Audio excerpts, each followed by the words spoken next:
Good morning, everyone, and thank you for attending this morning's workshop, Make Your Website Work for You, one of SCORE's Grow with Google series workshops. Before I get into some housekeeping items, I just wanted to reiterate that this is part of a series and that we also have another in October, November, and December. And you can register for those on SCORE's website. I mean, they're all very informative, so you may want to take a look at those. October 13th, we have Use YouTube to Grow Your Business. November 10th, we have Learn the Basic of Google Ads. And December 15th, we have Make Better Decisions with Analytics. So this is all part of the series. Before we get started, just some quick housekeeping items. All participants are muted. To ask a question, please use the chat box or the Q&A. And our presenter will, myself and the presenter will monitor those. The slide presentation and the workshop recording will be sent to all registered participants. Please fill out the questionnaire sent after the workshop. You will receive a survey, and we do appreciate if you take a few minutes to complete this. Okay, my name is Lori Stein, and I am a SCORE volunteer. Just for those of you who are not familiar with SCORE, we are a nonprofit and 100% volunteer-based organization, and we are a resource partner of the SBA.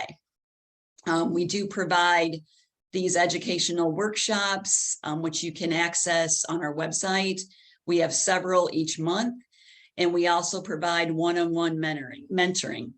So if you are in need of a mentor, if you're starting up a small business, or if you're already in a small business and you have questions, this is a free service, and we have experts that can help you with any questions you have.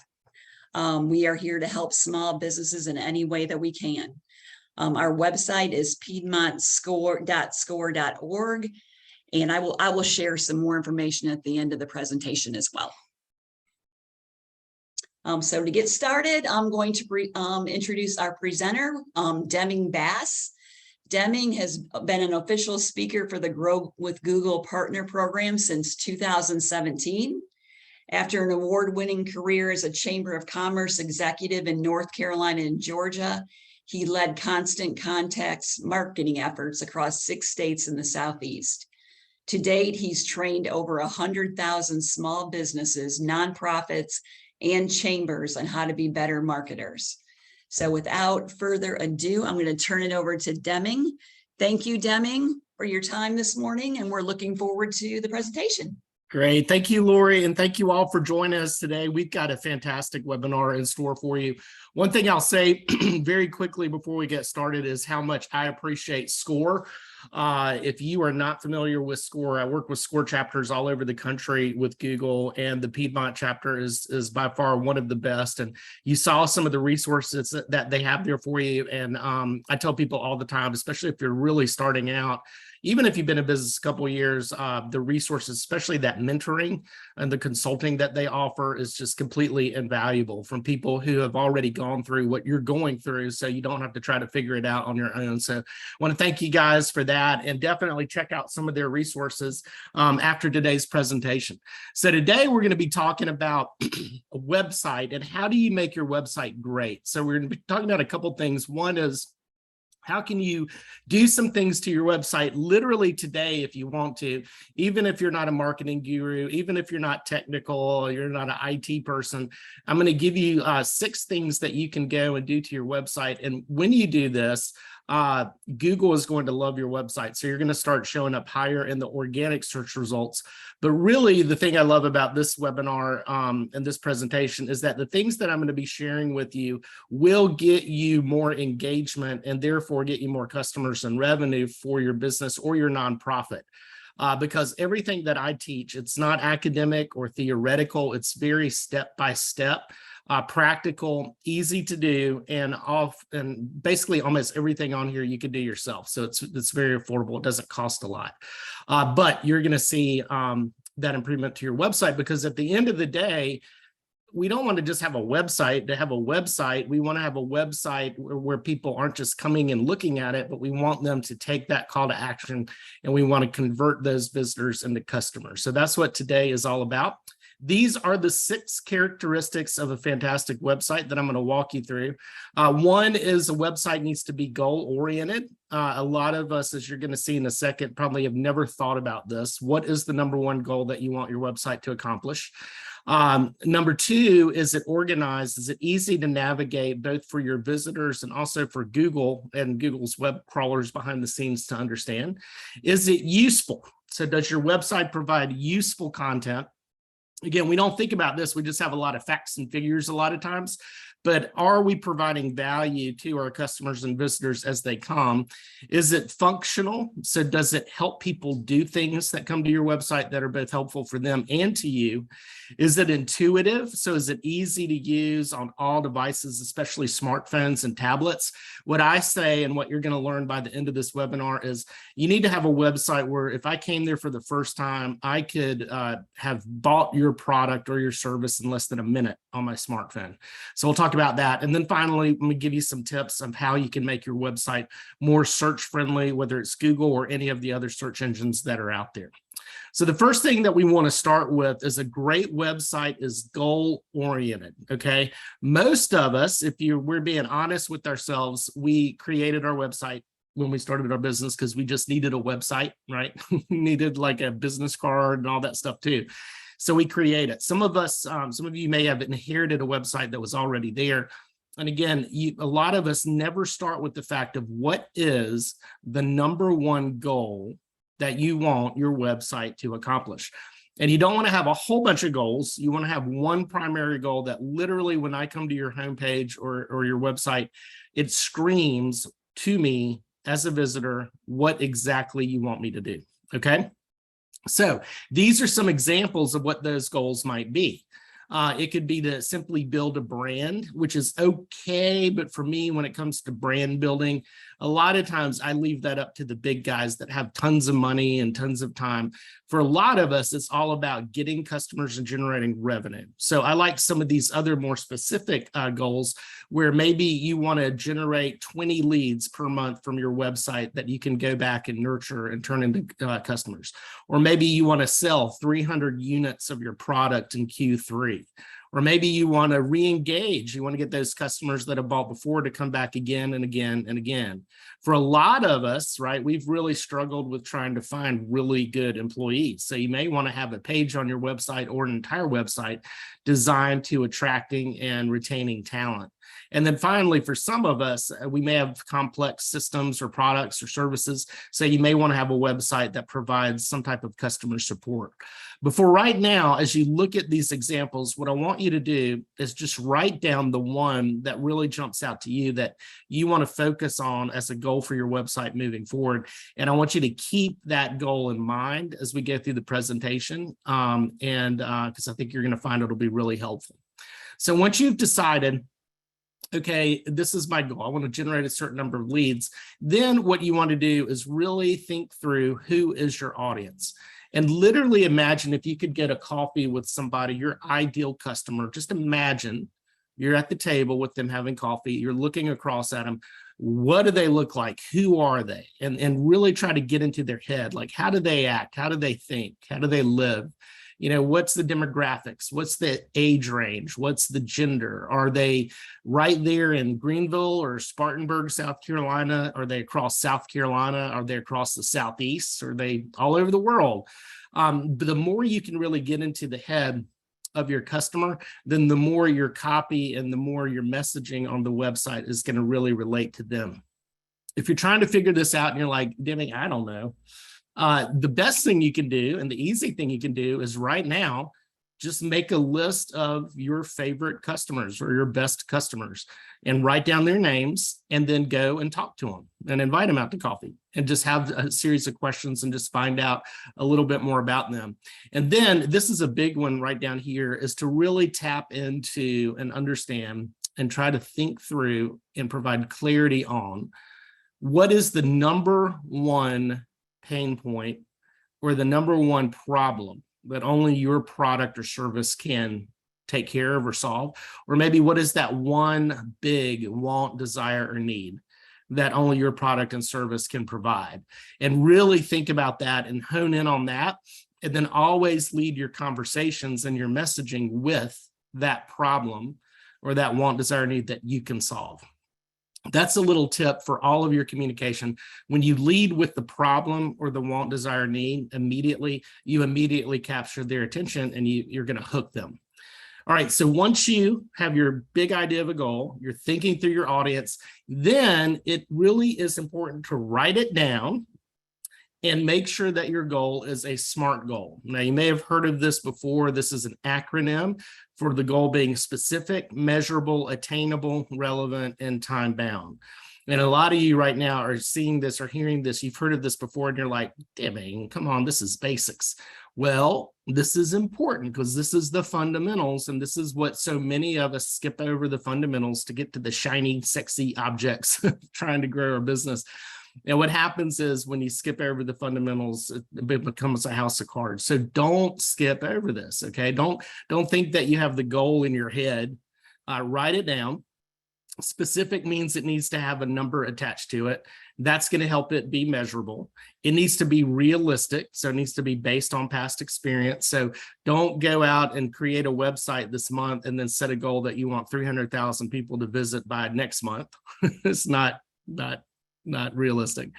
Is it relevant to your business growth? Everything should be about getting customers and generating revenue.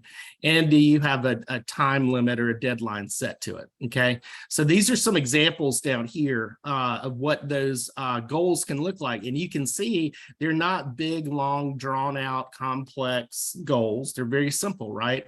Increase unique website visits by 20% over the next 2 months.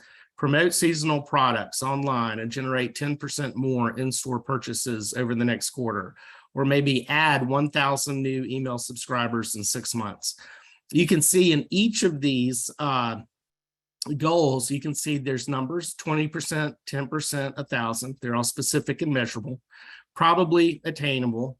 It's all relevant to business growth, right? It's website visits, purchasing, email subscribers, and they all have a time limit to it. 2 months, next quarter, 6 months.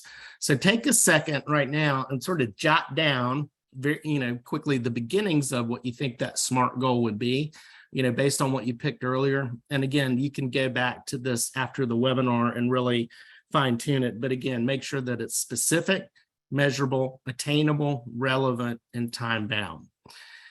And then once you have your goal, okay, how are you going to measure that success? And really, this is all about, and the other one that we talked about, that Lori talked about, is we're going to have a webinar later on analytics, which is going to do a deep dive into this. But what are some ways you can track your success? Well, it's obvious if you have a store, right? You're going to be able to track online sales. But in some cases, you can collect form submissions where people come and they fill in some basic information about what they're looking for, and this can help you qualify leads. You can monitor phone calls. Now, the important thing here is you're going to have to ask them how they heard from you or heard about you and check it off if it comes from your website. And then you need to find a way that you can measure engagement, the clicks, the people that watch the video, the people that download your guides, all of those things. And the way that you're going to be able to track and measure success the best on your website is through Google Analytics, okay? Google Analytics, very simply, it's free software that you can use. So once you have it set up, you're going to be able to understand visitor behavior. So you're going to learn about visitors that are coming to your website and then what they actually do on your website, or if you have a mobile app, they can do that as well. So you're going to learn, for example, what are the search terms that drive the most traffic? What are those phrases or words people type in that lead them to your website from the search page? You're going to learn demographic information from your most profitable customers. So this is really good. If you're trying to figure out who your customer is, your ideal customer that we talked about earlier, you can fill in the gaps by collecting that information. You're going to be able to understand what the content your audience is most interested in. So what are those pages that they go to the most? What do they do when they get there? And then you can evaluate the channels that drive the most conversions. This is the one I really like because as you start understanding all of your marketing and everywhere that you spend your time and your money, you're going to start saying, what is driving the most results? Am I spending too much time on social media and not getting anything out of it? Do I have an email that I send out, and are people clicking through the email, taking advantage of my call to action? So this is going to be a really good one for you guys to learn and use. So to set up Google Analytics, and again, stay tuned because we'll do a whole webinar on just Google Analytics coming up. But to get started, you can go here to g.co/analytics. And you'll come to the homepage here and you'll see the Start for Free button. So just click Start for Free. You'll set up a website property. You can also set up a mobile app, but for today's purposes, a website property. And you'll just follow the step-by-step instructions. When you hear the word Google Analytics, or if you've ever thought about it, it sounds complicated, but don't overthink it. It's not complicated. Basically, all you're doing is you're going in, and it'll tell you exactly how to do this, copying little bits of tracking code and then pasting it on each page of your website. So you'll have tracking code on each page of your website. And once that's in there, after about 24 hours or so, you're going to start seeing that data start flowing in. And you'll, again, begin tracking and understanding visitors, the folks that are coming, and also what they're doing when they get there. All right. So that is, now you've set your goal. You're going to start measuring for that goal. But next, a great website is really well organized. So when we talk about organization, let me just touch on a couple things when it comes to graphics and graphic design. When it comes to design, and again, you may have a web design company or somebody that does this for you, but even if you do, this is good to understand some of the fundamentals of web design too, because a lot of times you can provide that feedback. You want your website to be what I consider, I would say 3 C's, right? You want it to be really clear, you want it to be really clean, and you want it to be consistent. So clean, clear, consistent. And the way that you do that is that you limit the amount of colors, you limit the amount of fonts, you make it consistent from page to page to page.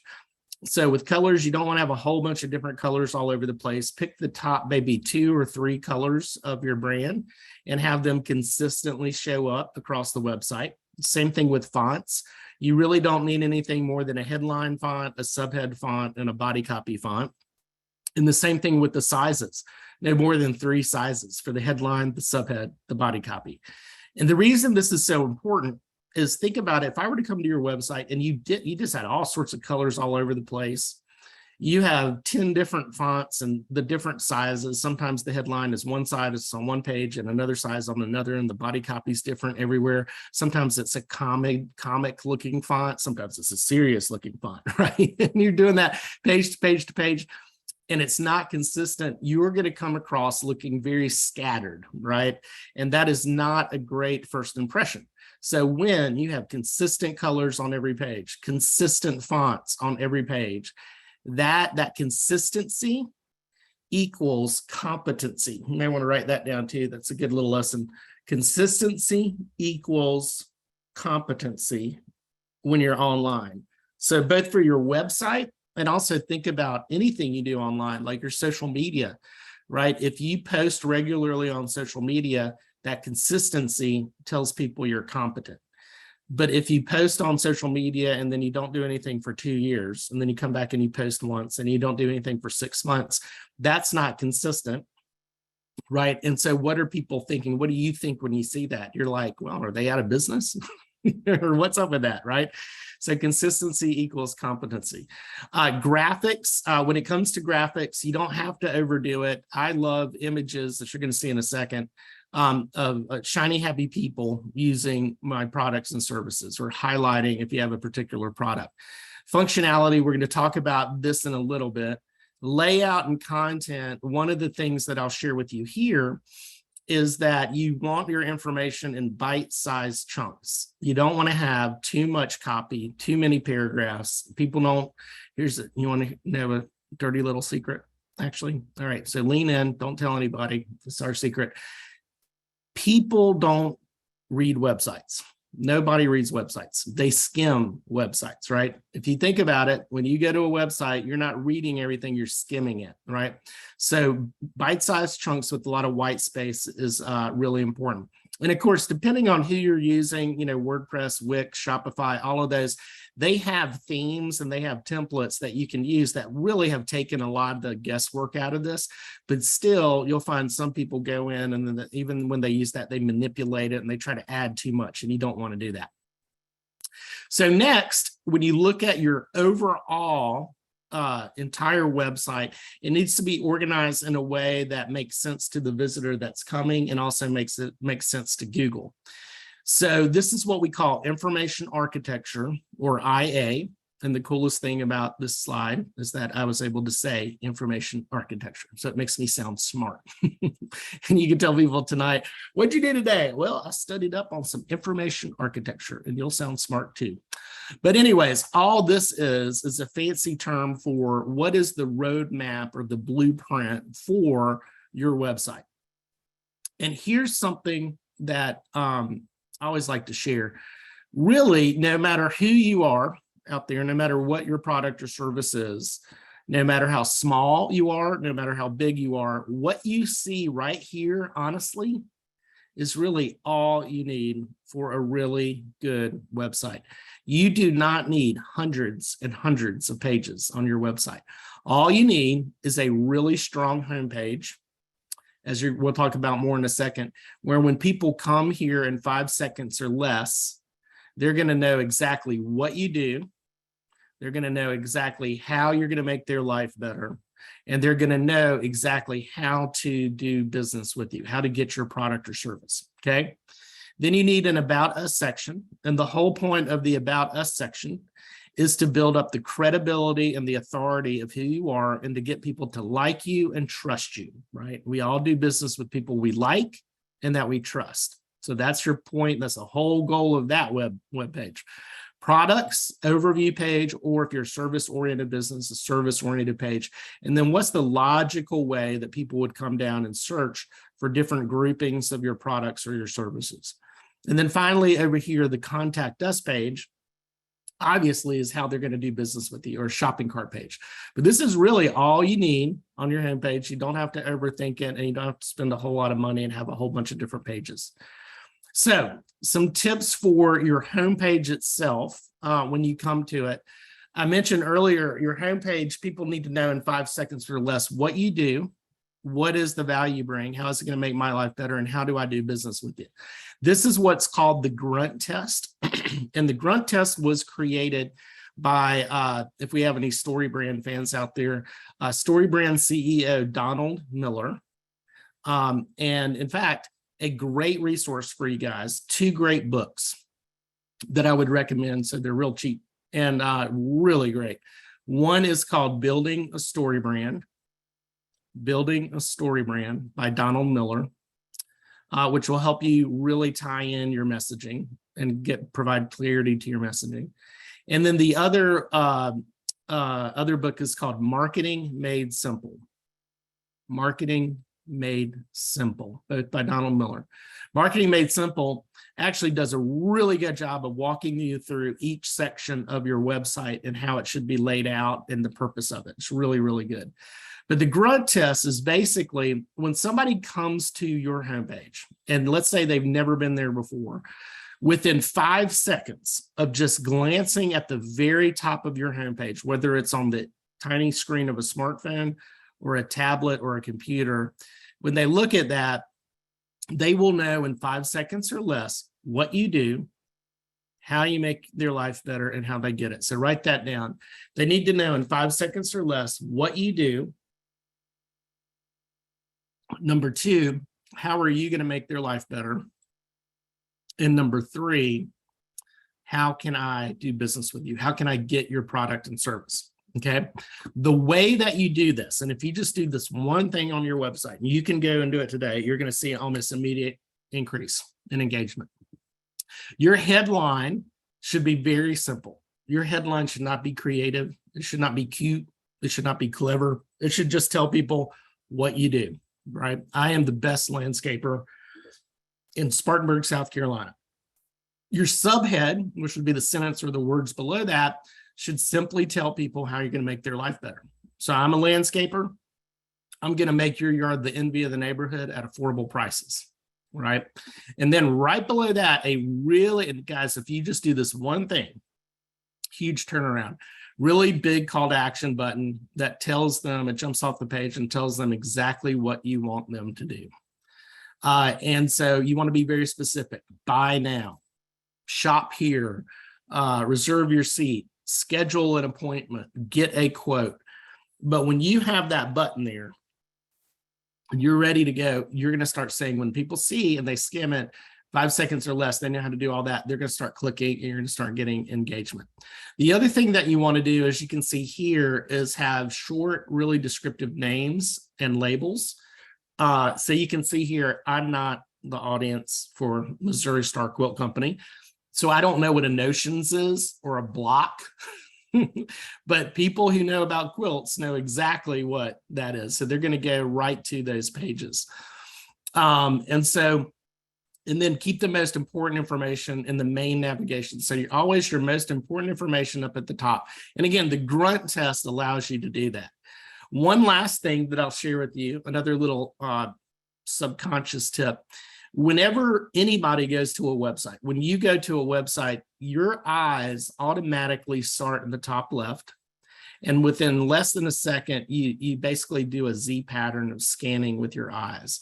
So it starts in the top left, goes to the top right, comes down diagonally and across, which always means always have your logo in the top left where people can see your most important information up here in the top right, your call to action. And then again, your headline, subhead, and button. Okay. Now, let's see, does this website pass the grunt test, right? So if you were to come here for the first time ever, and in 5 seconds or less, what do they do? And I can see, again, logo, Missouri Star Quilt Company. I can see Quilter's Daily Deal. And guess what? Remember we talked about images? The images show a bunch of quilts, right? So I know immediately what they do. I know in 5 seconds or less, how are they going to make my life better? What's the value? Because I can see right away, they have a daily deal where I can save 75%. And then finally, how can I do business with them? They have the begin now button, and then they have the shop now buttons, and they have the shopping cart up in the top right. So it does a really good job of that. All right. So next, a great website is useful. Okay. So when we talk about being useful, a lot of times we overlook this as small businesses. We'll have a website out there that we create. And again, it's got the basic information about who we are, what we do. But do you have content on your website that offers value in some way to your prospects or your visitors? Think about that for a second. So what you want to try to do, whether it's text or in images or video, text, it could be a blog, it could be an article where you're giving away a little bit of advice, expertise. And imagine writing an article or providing content that people might even typically pay you for, but you're giving it away. And if they applied that in some way to their life or to their business, and it improves them in some way, even if they never became a customer, that is the type of value, that's the type of content that we're talking about. Okay, and again, it could be an article, it could be a blog post, it could be images, a photo gallery, it could be videos, it could be how-to videos, it could be a guide that somebody can download from your website. But don't be afraid to give away a little bit of your expertise, because what that will do, number one, is it's building up that authority that we talked about. And now they like you because you're giving away the free stuff. It builds reciprocity. So they are going to come back and they're going to become customers, or at the least, they're going to be talking to other people about this great content that you've shared. And so again, the goal is to get them coming back again and again and engaging on your website, right? So they're clicking, they're watching images, they're watching videos, they're downloading, they're clicking to get, read another article. So all that is going to be really helpful for you, and it's going to be really useful. So here's an example of another company that did that.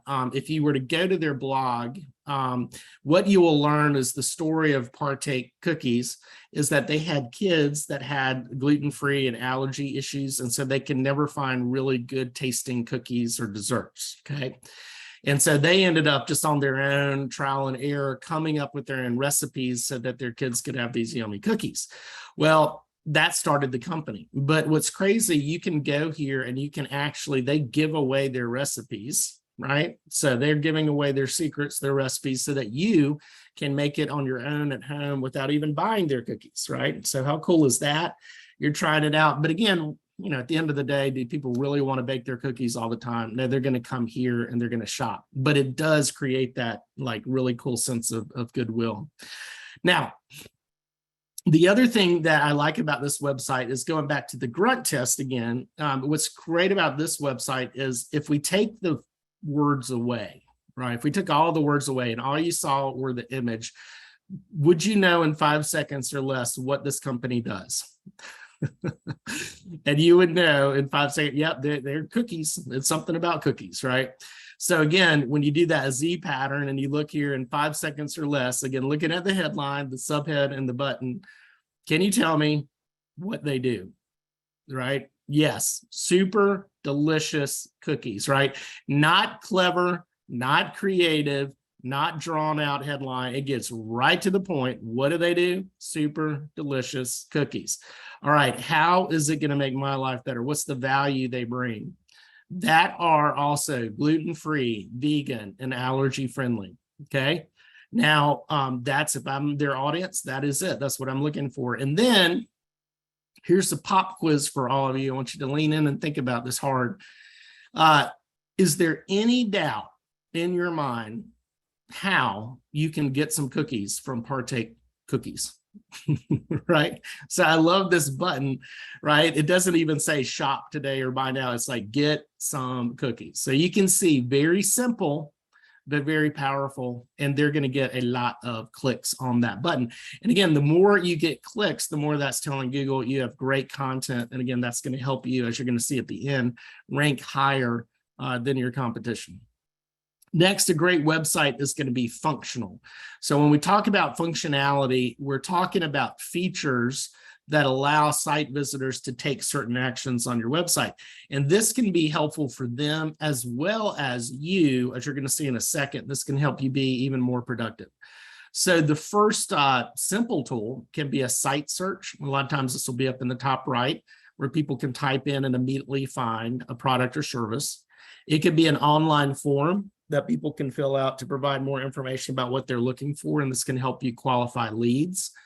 It can be an online store, right? The simple, just go click, buy the product or service. Or it could be a little bit more complex. It can be an online tool, okay? So when we talk about online tool, let me give you some examples, and this might spark some creative thoughts on things you can have on your own website. So how can your website help people that come and also help you? Let's say you run a shoe repair business and people either call or they stop by to get their quotes on their repairs. You can offer an online form with the ability to attach a photo of the actual shoes themselves. So we're not playing phone tag and emailing back and forth. I can see when I'm ready, I can see the damage to the shoes, and I can easily email you back what the quote would be. Scenario number 2, let's say you're a counselor, you don't have anyone to answer calls or schedule virtual appointments. So you can create or license an appointment scheduling tool for online booking, right? If any of you guys are familiar with Calendly, that's a pretty cool little tool. So again, you're not having to go back and forth playing phone tag or having issues with emails. And then scenario number 3, let's say your cafe offers delivery and people call and ask the same questions over and over again about the menu and the delivery area. Well, you can just put up a very simple web page with frequently asked questions. So again, that might be one page you'll add to that IA I showed you earlier.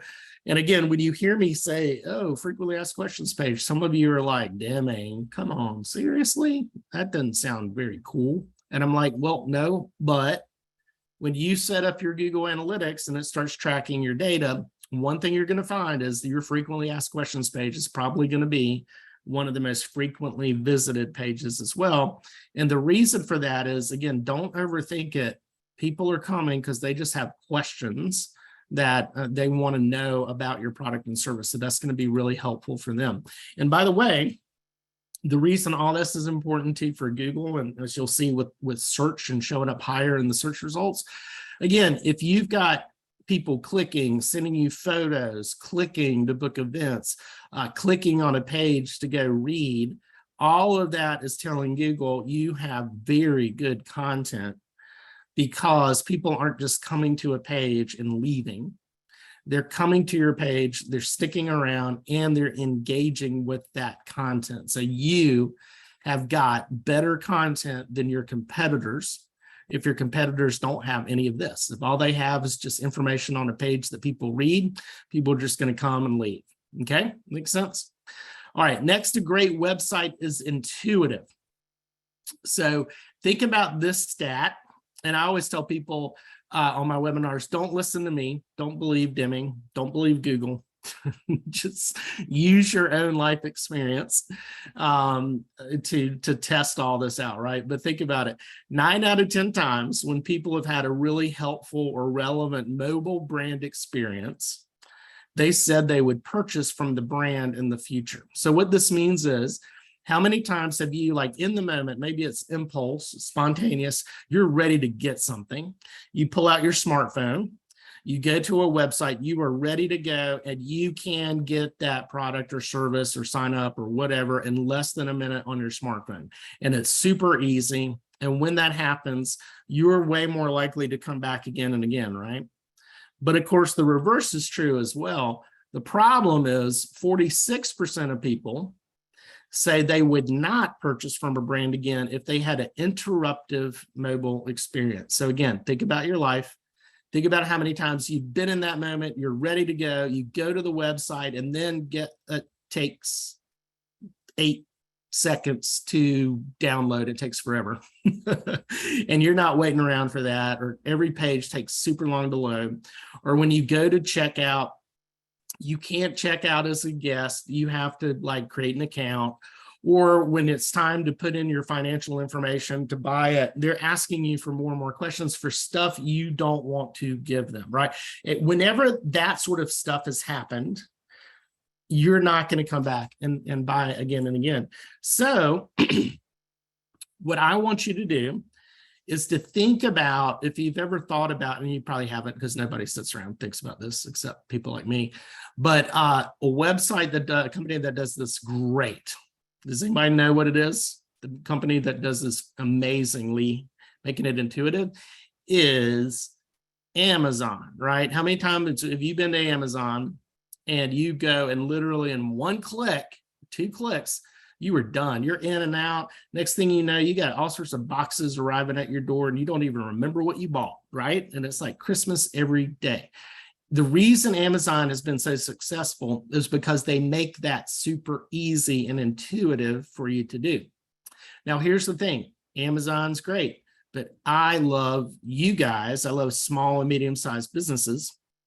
And I want you guys to do some R&D on Amazon. And we all know what R&D stands for, right? It means rip off and duplicate what Amazon does so that you can get that business as well. All right. So let me show you how to do that. So a couple of tips to make your website intuitive. Number one is when it comes to navigation, again, when people come immediately to your website, especially on a small little screen like a smartphone, you want to highlight the elements that you want to immediately draw their eye to and that call to action of what you want them to do, what action you want them to take on the page. When you do that, you want to make sure there's lots of space around that so people can tap with their big, thick, pudgy thumbs and fingers. And then you want to make sure that that call to action can be tapped. So it is a button that leads them to whatever it is that you want them to do. So over here on this example, this is a beautiful website on a smartphone. The problem with it is it doesn't do any of these 3 things to me. When you come here, you don't know, you really kind of have to work at, okay, where do you want me to go? And they have this little learn more, but it's brown. It's great. It matches the branding, but it doesn't, I'm sitting there, do I click on that? I guess I do. I'm not sure. Right. So what I would do is I would make that a big button that stands out. I would put more space around it so that people can click on it. And again, I would be much more specific in what I want them to do, not learn more, but shop now, right? Or buy now. Tell people exactly what you want them to do, and they're going to be more likely to do it. The second tip that I'll share with you is when it comes to shopping, you want to be able to help them backtrack or continue shopping and going back after they break. So think about this in terms of your own life experience, right? You go, you're ready, you're shopping, you're going through the process, and then your kids run in, or you get a phone call, or you have to head into a meeting, anything like that. And when that happens, you come back hours later, and if you have to start all the way over again, sometimes you're like, man, I just don't have time for this, or I'll get around to it later, which of course we never do. But imagine when you come back, if you can pick up right where you left off, right? Then people are going to be way more likely to follow through and purchase from you. The same thing is you also want to recommend similar products as well. So in this example here, if you're shopping for a king size pure cotton navy blue blanket, as you click add to cart, imagine if a big pop-up comes up and now you're adding 2 king pillowcases, navy blue as well, right? That's going to be helpful, similar products that you want to take advantage of. Tip number 3, when it comes to checkout, and this is pretty cool, fun, psychological stuff right here. Number 1 is always reduce the checkout step. So when people are ready to buy, the key to remember is only get the basic minimum information you need to make the sale. The more questions you ask people, the more information you're trying to get from somebody. Every time you ask that additional question, you're reducing the chance that they are going to follow all the way through. Okay, get the bare minimum, make it super quick. Next, show visitors their progress. Show, like you see here with Janice Motorcycles, step 1, step 2, step 3, step 4, step 5, right? When you show the steps and they can see, this is only going to, that you're looking at, and your brain immediately says to yourself, oh, this is not going to take long at all. But imagine if you only had your email without a step 1 or anything, just your email, and they click on it. And then it pops up shipping, but there's no number. And then they pop up, additional information, but there's no number. Your brain will immediately start thinking, how long is this going to take? And again, the longer your brain thinks it's going to take, the more likely you're going to check out. Next, offer guest checkout. I talked about this earlier. It's one of my big pet peeves, is when you go, you're ready to order something, and then they won't let you order unless you create an account. And I'm like, I may never be back on this website again. Like, I don't want to do that. It's not worth it, right? So you're going to lose people. So always offer a guest checkout. And then finally, enable digital wallets. So what this means is basically, when, again, your own life experience, when you go and you're ready to check out, you get to the checkout page and you first click on, the name and the payment information. Have you ever had it where this is like Google Pay as an example? There's other types, but it's where your financial information, like your credit card or debit card information, is saved securely, so that when you click on the name, you can simply click on which card you want to use. And then all you have to type in is the security code, right? How many times did that happen? And you're like, oh, this is awesome. But then have you ever gone to a website, you click and you're hoping that happens and it doesn't? And now you got to physically reach around and pull out your card and put it in. All that. And again, I'm telling you, we're all lazy. It's probably not a good thing. But again, it's just going to, if you have that digital wallet set up, it's going to make it much more likely that they follow all the way through with their purchase. All right. And then finally, a great website is search friendly. All right, so this is all about you showing up higher in the organic search results. One stat that I love to share with you guys is a lot of times when we think about showing up on the search page, we think about people finding us globally, but there's been a tremendous growth. It started before the pandemic. It really scaled up during the pandemic and has continued after the pandemic of people searching for a product or service now near me. Okay, so this is really an important trend for you guys to understand, that your website, your online presence is going to really help you locally. So you want to own that sort of local 30, 40-mile radius around wherever your business is. All right, so let me explain how search works and give you a couple of tips on things you can do to show up higher in the organic search results. This is obviously what the search page looks like at Google. People will go, your customers will go to google.com. They type in what's called a search query, the words or phrases, and they hit enter. And then in a fraction of a second, the search page comes up, and what you'll see are ads going across the top. And we know they're ads because they say ads. You'll see business profiles over here. This is a whole other, do a deep dive on your free business profile that you get to create and set up. And then down below the ads are what's called the organic search results. And a lot of people skip over the ads, right? And we come down here because we want to find the real stuff. And the reason this is the real stuff is what's happened in that fraction of a second is Google is taking what they know about the person that's doing the search, what their search query is, what their intent and their context are, and it's trying to rank the best, most relevant content for what that person is looking for. Okay, it's also looking for the best user experience for that person. So what that means is, if I'm doing a search for Stasia's Bakery or a bakery near me, and I'm in Greenville, South Carolina, I don't want to see listings for bakeries in Atlanta, Georgia, right? So it's based on my proximity, right? As one, these are just one. And there's over 200 different signals that Google is looking at in those fractions of a second. And when we talk about user experience, they're going to rank higher those web pages that take 1 second to load versus 10 seconds to load, right? So if Stasia's Bakery takes 1 second to load and another bakery takes 10 seconds to load, again, on that 1 point alone, Stasia would rank higher. And again, it's a mix of over 200 different signals. So how can you create a website that is showing up higher in the organic search results? And that's where you want to focus a little bit and understand the idea of search engine optimization, or SEO. Again, this is another fancy term you should throw out tonight when you're talking about how you learned about information architecture as well. But all this is a fancy term for, and write this down, this should be the filter for everything you do on your website, is do you provide the best, most relevant content for what your visitors are looking for, number one. And be brutally honest when we're done with this webinar. Go back and look at your website and ask yourself, am I providing the best, most relevant content that my prospects, my visitors would be looking for, right? And number two, am I providing a great user experience? So we'll talk about that. When you do these little things that I'm getting ready to share, your website is going to become more visible to those that can benefit from what you have.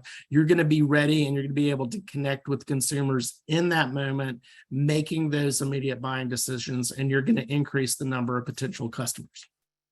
All right, so there's a couple things that you can do today that is going to help you begin to show up higher in the organic search results. The first is, if you can get your website to load super fast, that is going to be super beneficial, okay? Now, the reality is most of us have no clue how fast or how slow it takes our website to load, right? I mean, have you even checked? You just assume, hey, I got a website and it loads fast on my computer, and that's because you go to it all the time. But on a smartphone, you want your website to load in 1 second or less, okay? It can be 2 or 3 seconds is okay, but anything beyond that, you want to get that down to 1 second or less. And again, why? Well, if your website loads in 1 second and your competitor's website takes 8 seconds to load, you're going to rank higher than your competitors on that one bit of information alone. The way that you can find out how fast or how slow it takes is you could go here, but I need to change this. I'll tell you why in a second. I'll give you a better site.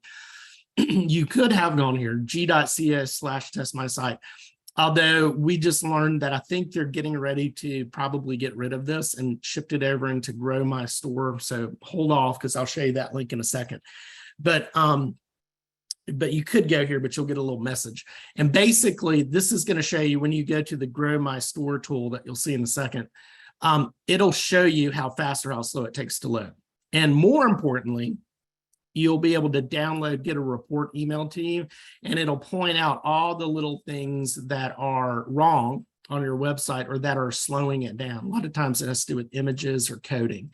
And then most of you can probably fix the little things yourself, or this is where you can get somebody like an IT or web design that can help you. Next, you want to have useful content. Now, we already spent a lot of time talking about that content that I talked about, which is offering value in some way. But one thing that you do want to be mindful of, although this is not as important as it was a couple of years ago, content, really good content that people are using is more important.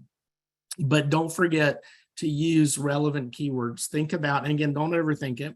What are the words? What are the descriptive keywords that people might use when they're looking for your product or service, or they're looking for answers to certain questions, okay? One other tip when it comes to content, especially if you are in the space where there are a lot of competition and even big business competition against you. So again, think about, I'm going to try to think of, well, the cookie example earlier is a good example.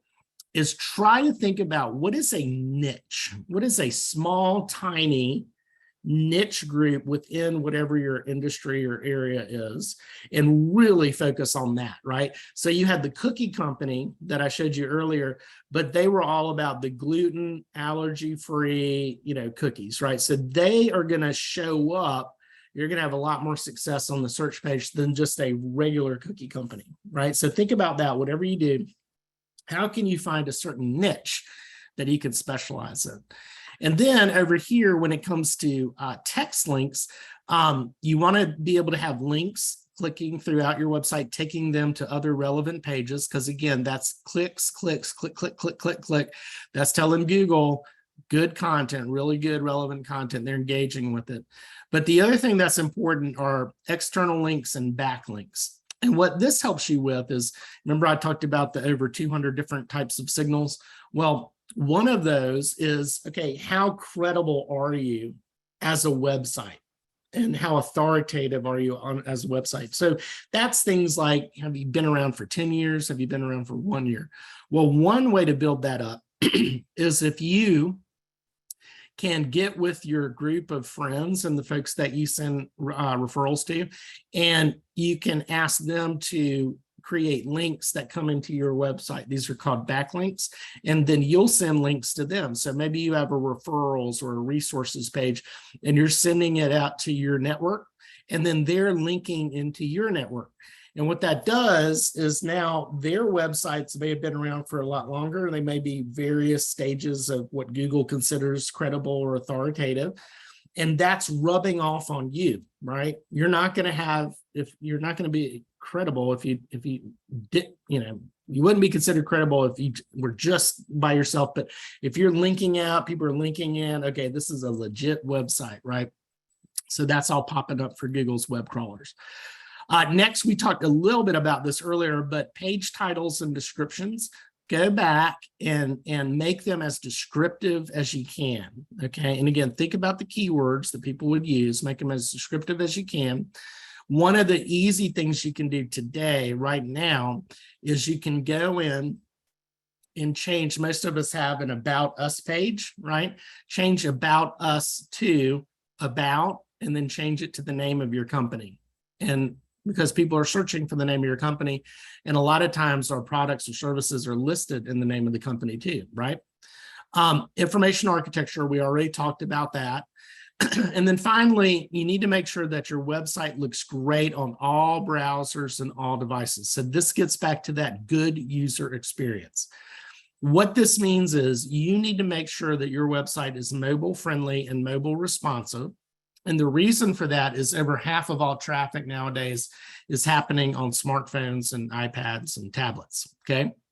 So the way you know if you have a problem is right now, you have my permission while we're in this webinar, pull out your smartphone, go in, type in your website address, look at your website on your smartphone, okay?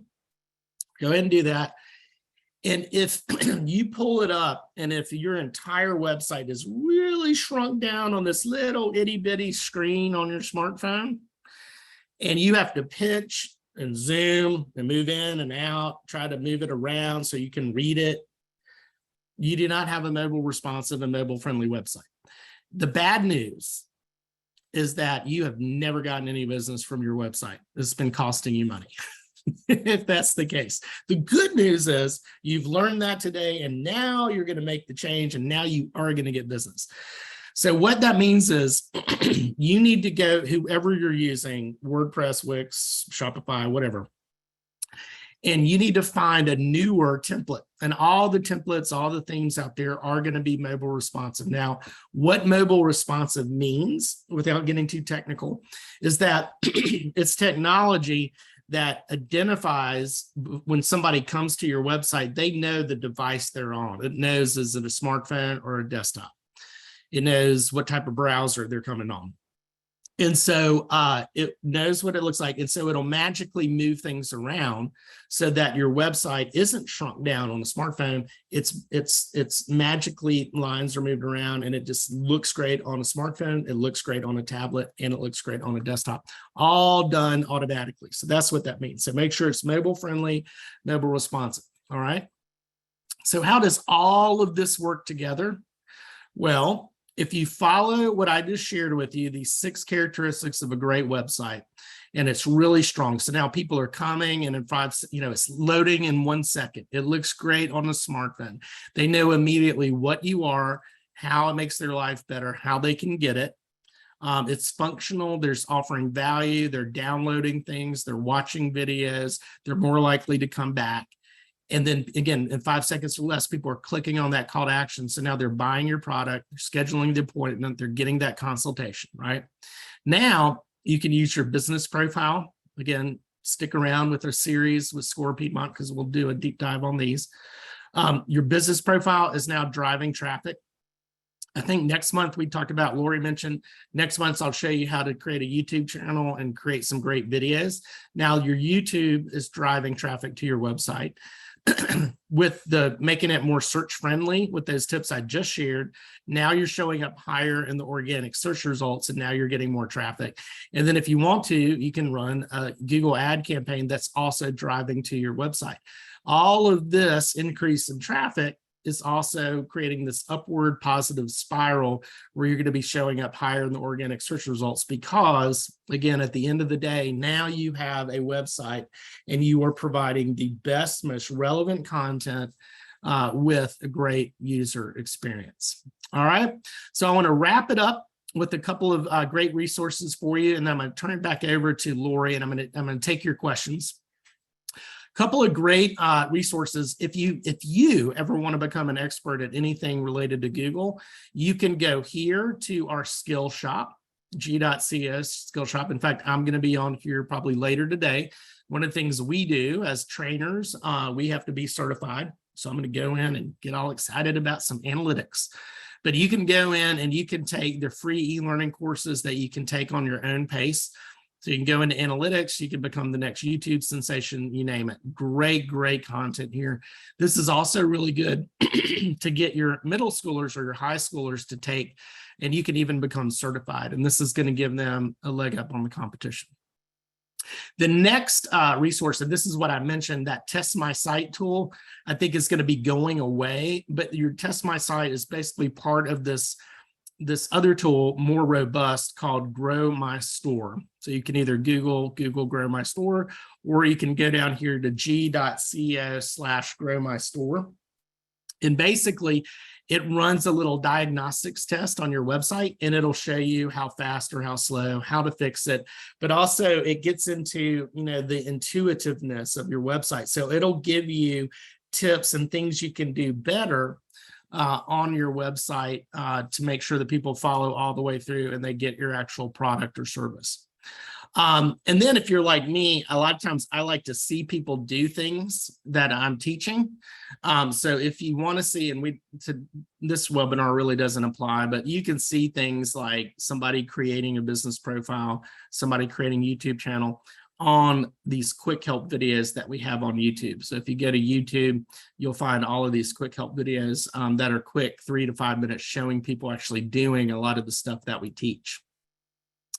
So finally, I'm going to jump in and take your questions and then turn it over to Lori for a second. But this is a great bookmark for you. This is our support page. If you ever have any technical or complex questions, you can go here. As a way of saying thank you, if you want access to some free Google matching ad credit, basically you can go to this link and it'll take you through a step-by-step process of getting some credit that if you have a Google ad account or create one, you can basically drop that matching ad credit into your. So if you decide, hey, I want to spend $100 on an ad campaign, they'll drop $100 in, and now you have $200 for an ad campaign. And then finally, we're always looking for great success stories. So if you've learned a lot from this and you apply it, I'd love to hear your success stories in the future. Or maybe you've had a lot of great success with Google. Let me know, and I share that with our team in California, and we have Grow with Google commercials and stuff, and we like to highlight real small businesses like you. And if you ever need help with websites, happy to pass along Google partner recommendations for you. But I'm also a big fan of using local businesses. And SCORE, a lot of times, sometimes they'll have their mentors and folks that can also help you as well. So with that, I am going to jump in here on the Q&A in the chat and do that. And then Lori, I'm going to turn it over to you for those last few slides. So okay. On the Q&A, I see from Beth, the call to action on the homepage or the landing page. Really, homepage, landing page, they're both kind of the same. So whatever you want to call it, but it's that main page that you're driving people to. But if you have, like, you might have a specific landing page. Some people have specific landing pages for specific products or services. Again, the same rule applies. Very quick, to the point, what you do, how does it make my life better? How do I get it? So good question. Let's see, in chat, Terry was asking, what is the best way to get your site to link to other external websites that are resource links? The best, easiest way is, again, think about your own network of folks. I mean, it doesn't need to be a lot. It could just be 3 or 4 people. So I always think about, like, real estate agents usually have people they refer for staging or painting or landscaping or whatever, right? So all those folks that you have a relationship with is just ask them to link, create a resource page on their website and to link to yours, and then you offer to do that yourself. And then again, a lot of you can probably do that on your own through whatever platform you're using. Carolyn's asking, you spoke about recommending other products like Amazon. What are your thoughts on doing this for service businesses? And I think what you mean, that might be a similar follow-up to what he was just talking about. So service-oriented businesses, yeah, same thing.